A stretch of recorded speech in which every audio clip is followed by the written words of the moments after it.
Guys, jag ska gå till simhallen idag i Karlskrona. Och såklart så ska ni följa med. Ni ska följa med på här. Ja. Och vi ska typ gå 5 minuter. Så jag kommer göra en video då. Jag kommer stoppa typ ibland. För att då behöver jag bada och göra så. Jag kan tyvärr inte ha kameran i vattnet. Nej, det kan jag inte. Men jag kan gå och visa er vattnet.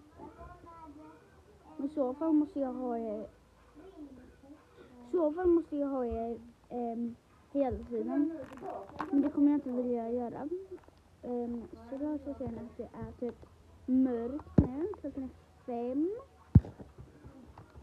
Och jag har precis druckit och boy så 2 glas.